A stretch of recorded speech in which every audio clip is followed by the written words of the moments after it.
You won't believe how easy it is to make bakery quality cinnamon swirl bread at home. Now you'll explore the key ingredients needed for perfecting this easy cinnamon swirl bread recipe. So you'll need a combination of bread flour, baking soda, salt, sugar, whole egg yolk, whole milk, vegetable oils, sour cream, and vanilla.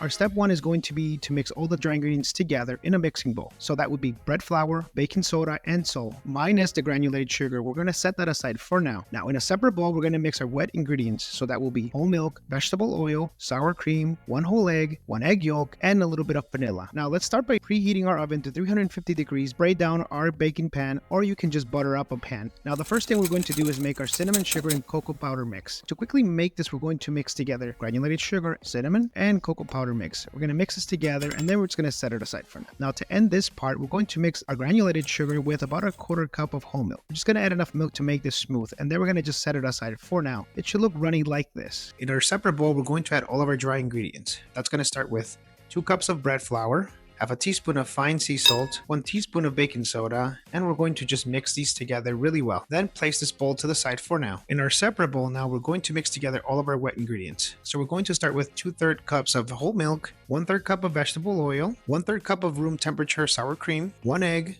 1 egg yolk, and 1.5 teaspoons of vanilla. We're going to mix this together.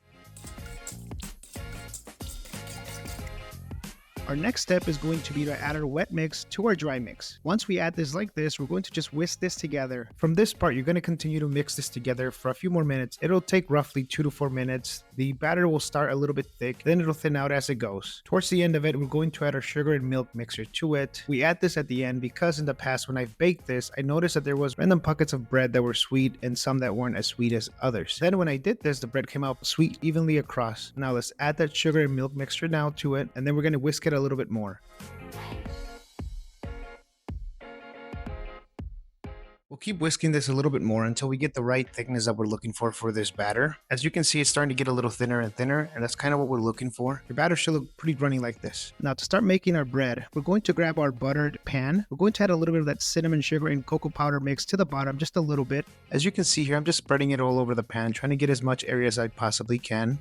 Let's grab our batter and we're going to just add half of it to the pan. We're going to just drizzle it across the entire, trying to cover as much of the bottom as possible before we move on to the next step. And we're going to follow this by a little bit of the cinnamon sugar cocoa mix, and then we're going to take our spatula and just kind of swirl it around, making some random swirls here. Then we're going to follow that with the rest of our batter. We're going to follow this part with more of our cinnamon sugar and cocoa powder mix, and then we're going to repeat the process with the spatula, swirling it around. You may end up with a few pockets of dry cinnamon around it. Just make sure to swirl them in a little bit like this. Now from this point, it's going to be pretty simple. We're going to just simply put it in the oven. But now it's time to bake this. So we're going to bake it at 350 for 50 to 65 minutes. Halfway through our baking process, we're going to cover it with either foil or anything that you want to cover it with. Then after that, we'll check it at 50 minutes and then just poke it with a knife in the middle and see if it comes out clean. If it does, that's a good indicator that it's pretty much ready. Once you pull it out, allow it to rest for about 10 minutes before cutting into it. While it's resting, I like to go around the edges with a knife and just kind of separate it from the actual pan, just to make sure that it doesn't stick to it. Our moment of truth will be when we slice into this freshly baked bread, revealing some really nice shapes inside of the bread itself when we cut into it, and you'll get that really sweet, cinnamony, cocoa-y aroma that teases your senses. Slice it, spread some butter on it. As you saw, it doesn't take much. There's no fancy ingredients here. It's quick and it's simple. Now,